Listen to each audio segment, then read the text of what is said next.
Hey, it came on live right away, Chris.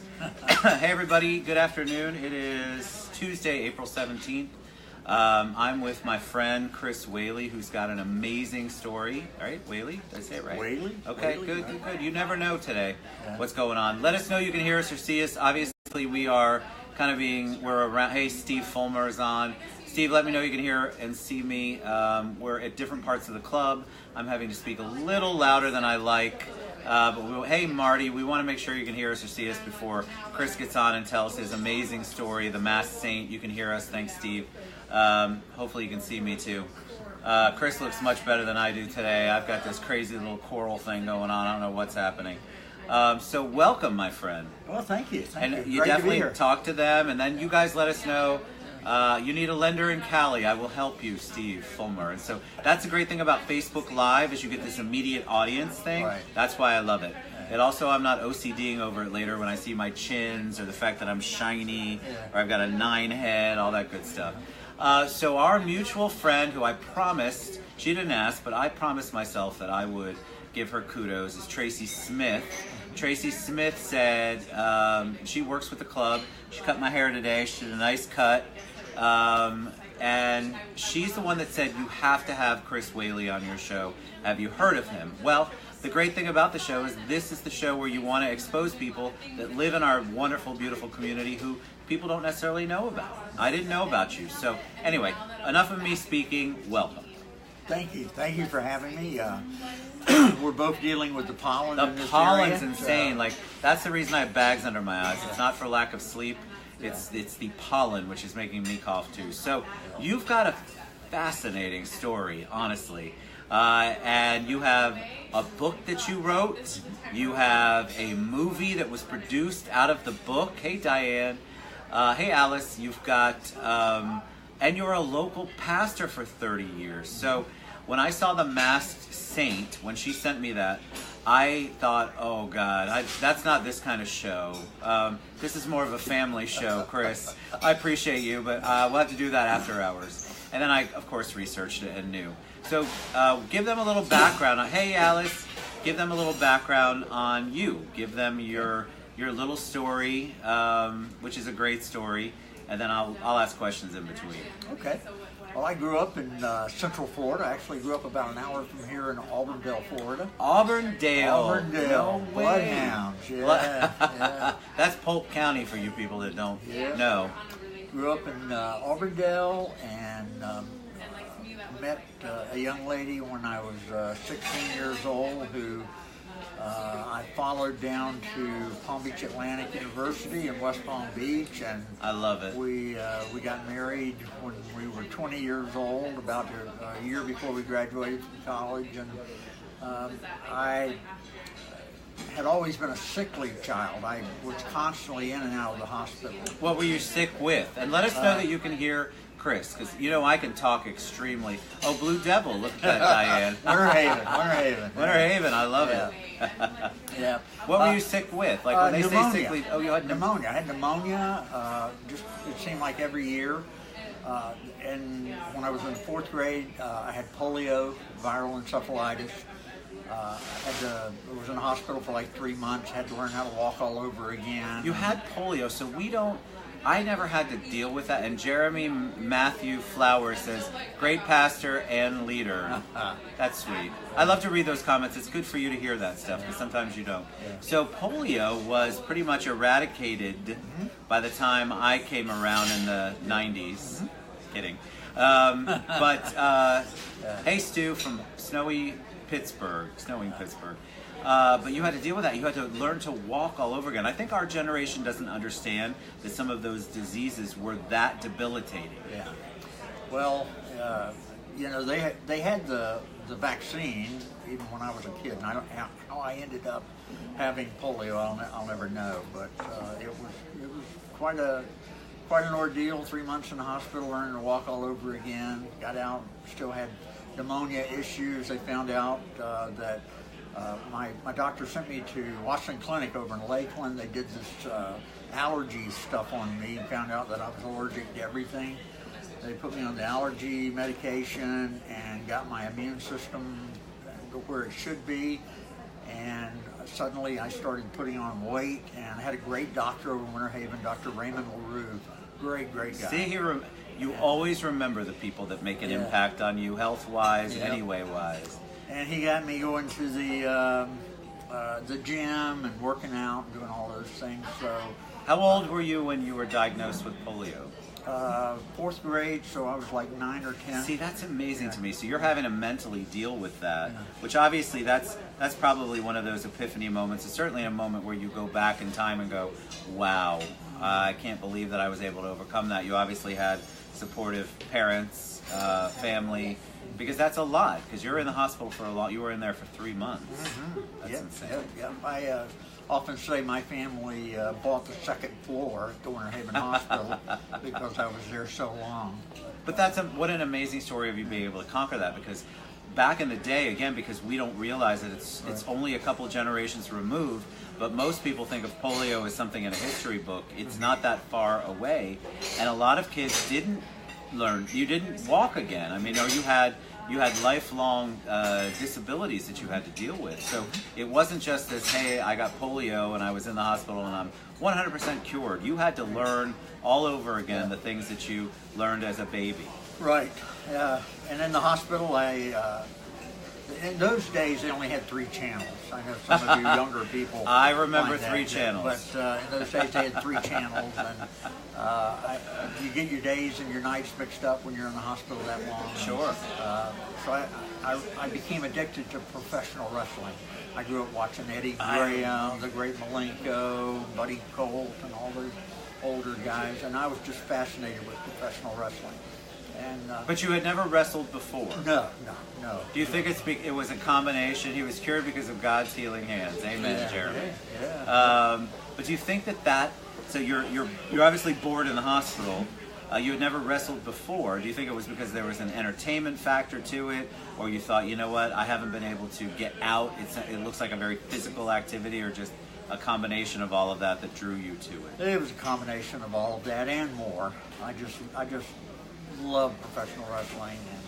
So I like it for the entertainment value, right? I like it, but not enough to go, okay, now I want to get into it. But that's what happened to you. Yeah, we were living in Central Florida, and my wife was a high school math teacher, and she was teaching at her alma mater, which was Plant City High School. And she was grading papers one day, and I was reading the Tampa Tribune, and it said wanted professional wrestlers. And so I took it over and showed it to my wife, and she kind of rolled her eyes and said, like a good wife would. So I went over to Tampa, and I met the great Malenko. The great Malenko. How do you even spell Malenko? So people are going to want to Google it. Malenko. The great Malenko. His son Jody was also a professional wrestler, and his son Dean. Dean was the WWF Man of 1,000 Holds. So cool. And people follow this because we had Ray Lloyd on, who's Glacier, and we've had several wrestlers on. And people really do, like, they follow it, they remember that their parents or grandparents, and they watched it with them on TV. It used to be on Saturday Day, or Emma Householder, it says hello from Ohio. That must be somebody you know. Yeah. That's awesome. So you go, and how old were you when you went for this quote-unquote interview? Oh, I was probably 23, 24. And is that's got to be old from a perspective of, I haven't done this before. Yeah, there's professional wrestling has really extended the life of a lot of football players. Players who can't play because of some of the injuries, but they can still do professional wrestling. So love it. There's a lot of guys that get into it. There's a great guy in our area, Mark Miro. Mark, I know that name. He didn't get into wrestling until it was later than me, and it just it wasn't that old.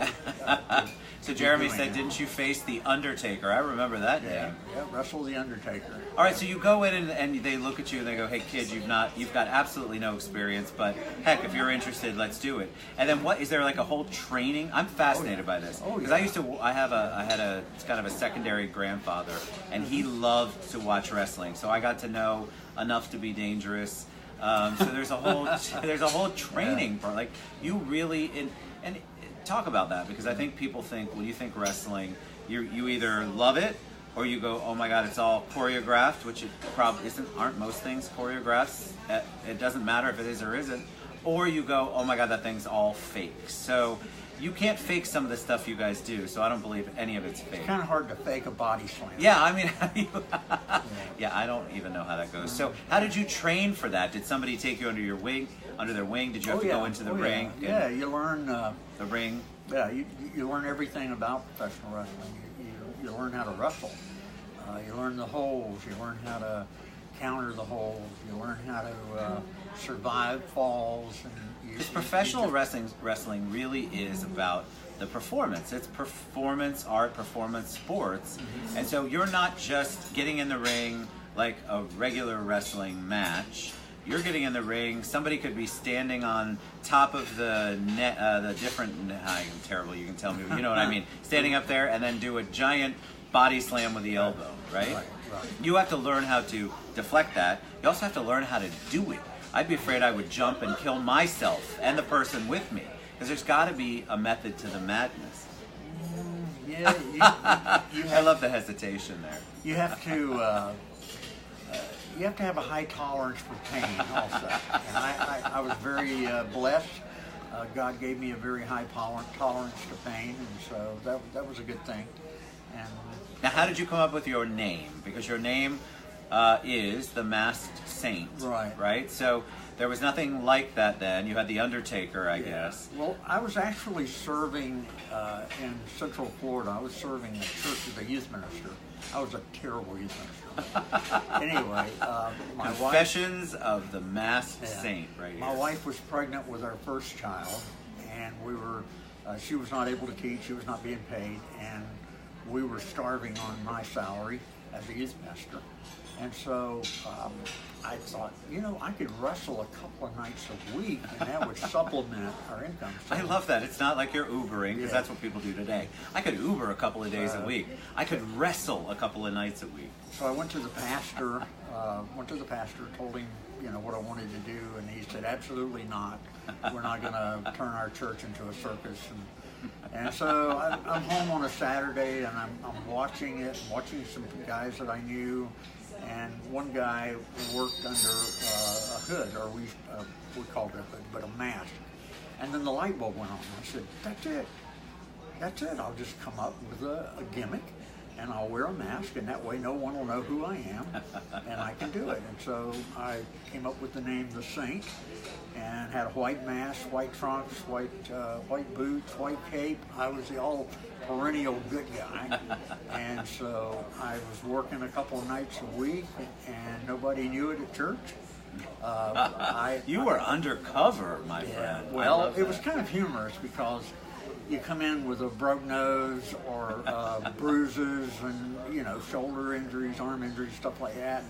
And they would ask me, they'd say, what happened to you? And I said, I fell down, which was true. I fell down. That's true. There's truth in that. I had a lot of help. Brad Smith says, Chris was a great wrestler, but a far better friend, mentor, and pastor. Brad Smith says this. Yeah, Brad. That's sweet. He had his dad, Steve. Great guy. See, you have a lot of love that comes on the show. That's why I love Facebook Live. All right, so you decide to be the Masked Saint. Why the word saint? Why did you pick saint?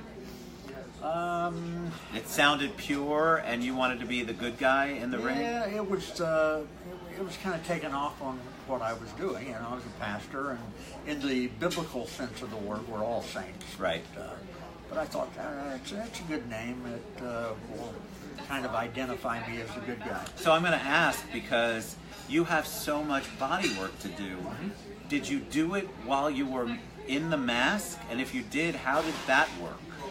Ask that again. Do what? So when you are wrestling, do you have the mask on? Oh yeah. Okay, so how do you see? I couldn't do it with. I mean, I would need so much help, obviously, and nobody here is going to disagree with that. Yeah. But how did you do it with a mask on? Did you have little eye slits that you could see? Okay. Yeah. Because the picture from... Yeah, there you go. See? Okay, so those are your eyes. So, we'll the eyes are on the front. Yeah. Okay. So, I'm a little concerned. Did that leave you at a not detriment, but were you kind of not? Was it more difficult because you had the mask? No, the first it feels kind of strange when you first put it on, but then your eyes is open, so you see. Now, did your beautiful wife come to any of the matches? And if she did, what was her reaction? Oh yeah, my wife and I have 2 daughters. When I was in seminary, I wrestled my last 3 years while I was in seminary. One night, I had already wrestled. This was in Dallas, and I had already wrestled.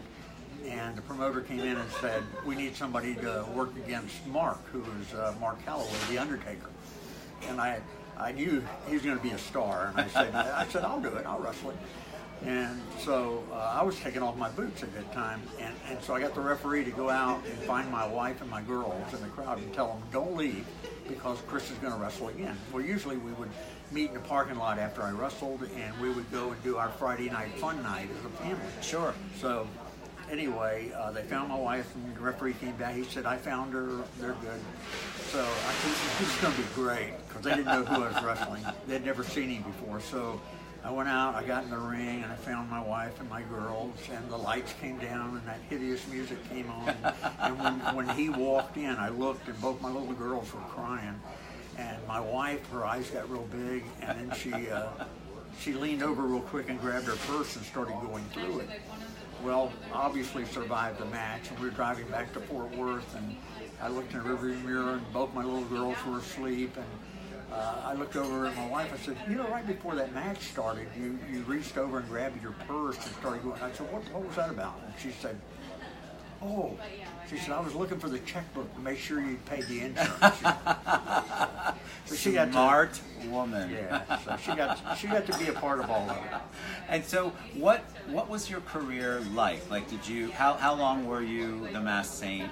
And then how did it develop into you creating that persona, leaving that persona, and then deciding to write a book about your experience? I wrestled for 10 years, from 1978 to 1988. The last 3 years were while I was doing seminary at Southwestern Baptist Theological Seminary in Fort Worth, Texas. And I left in 1988 and went to my first church as a pastor.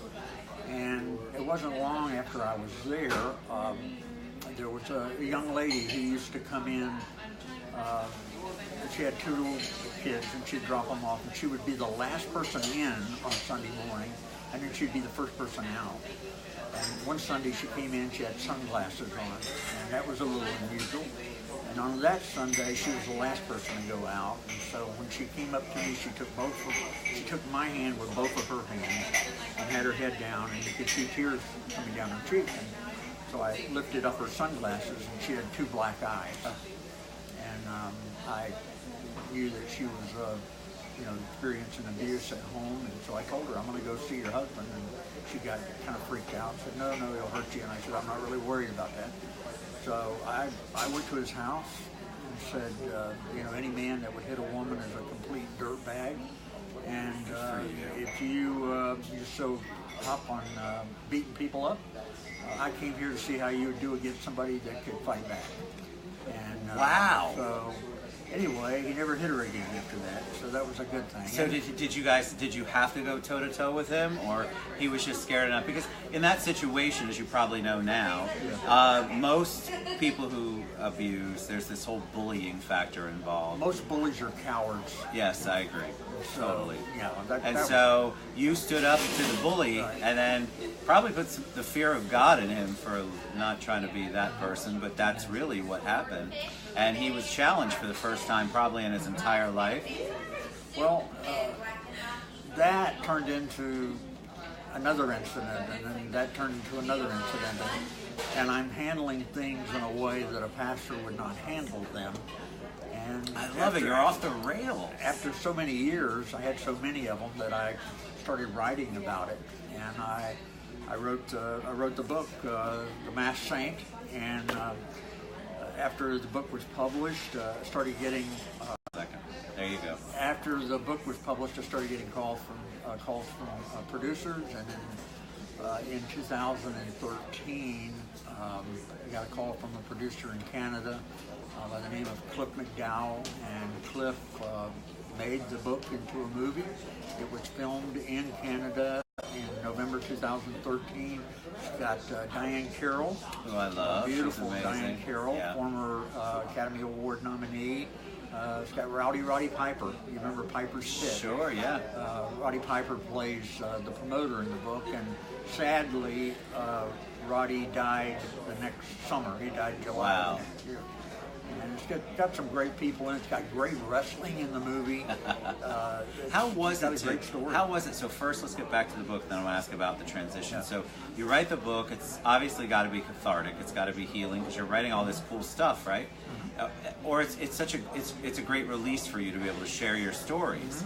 But what was it about the book, do you think, that a movie producer or multiple movie producers said, oh my God, this message, whatever that might be, and tell them the message, is going to convert and translate well into the movie world?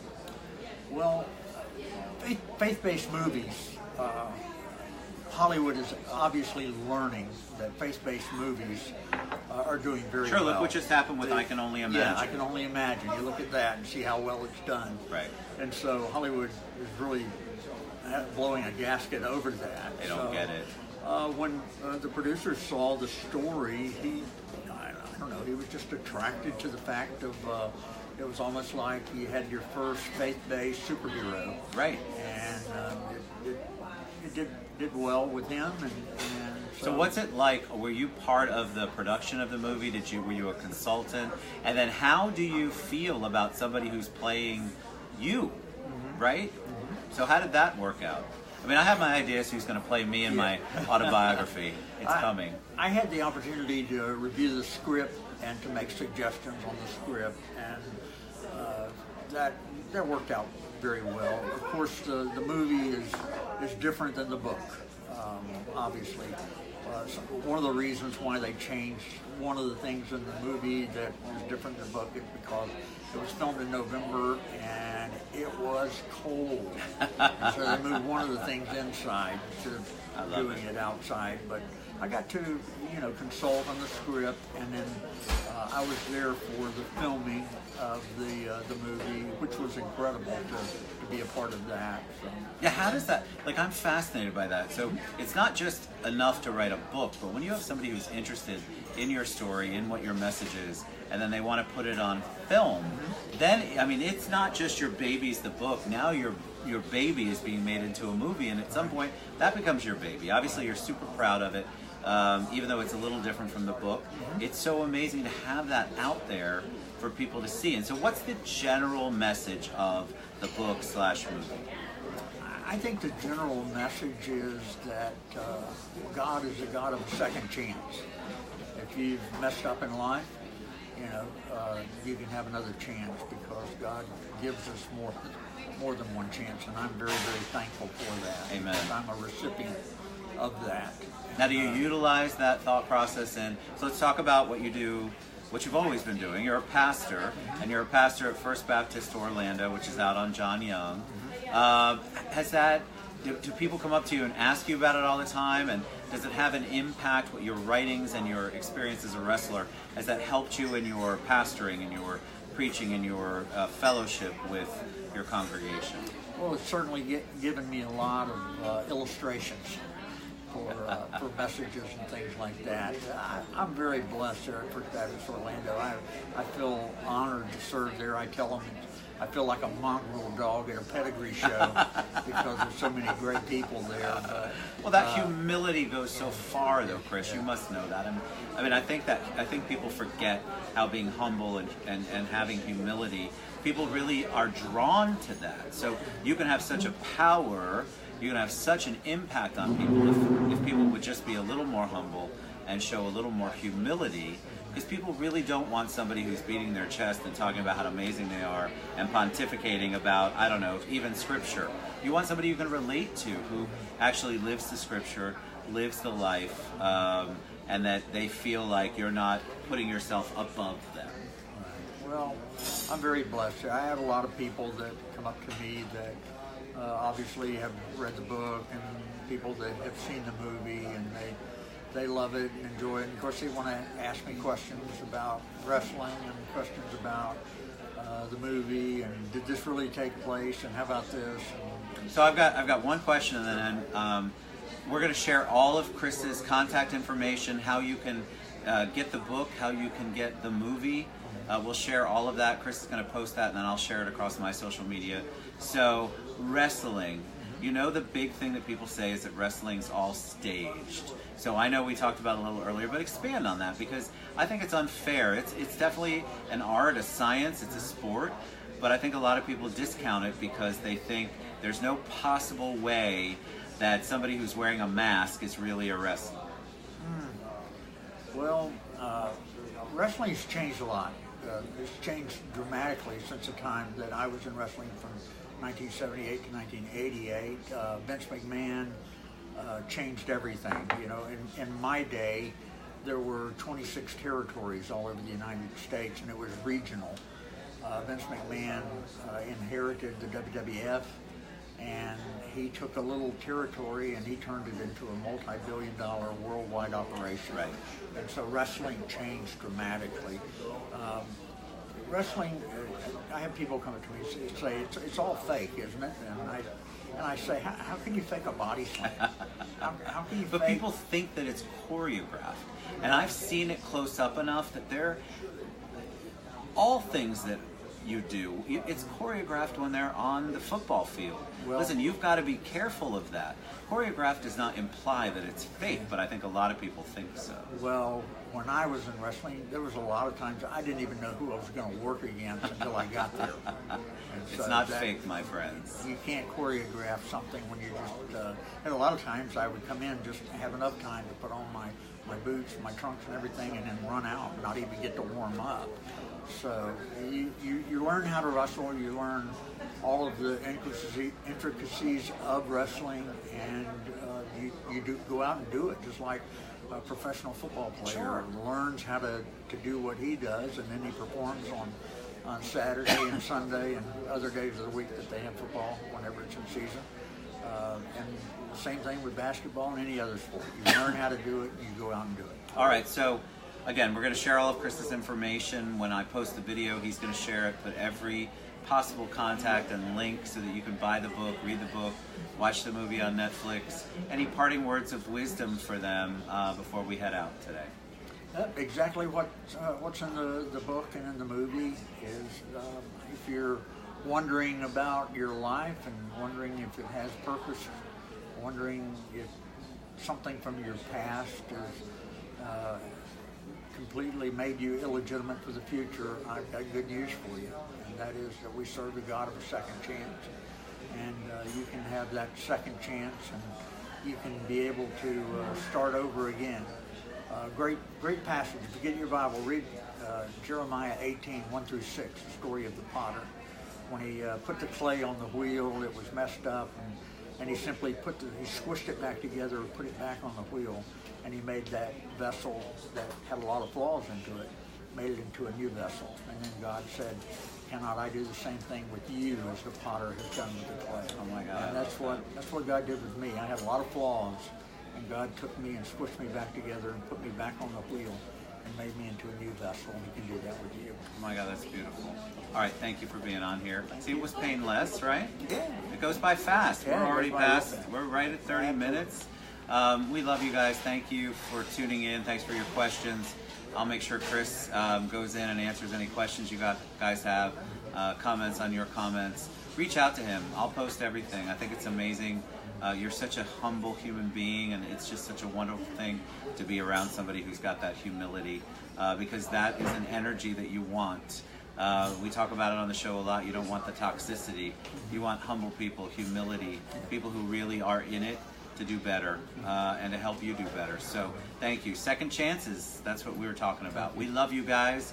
We will see you tomorrow, but thank you for being on here, my friend. Thank you for Appreciate having you. me very much. Of course. God bless. Did we get to see the belt? I can't remember. Oh, no, we didn't. No, let's do that one quick second. I love showing this. I think it's amazing. Yeah. And then I'll sign off, I promise. This is actually the belt from the movie, Look at that. and you Isn't that can see awesome? it. That's so awesome. All right. We love you guys. Thank you. See you soon. Bye.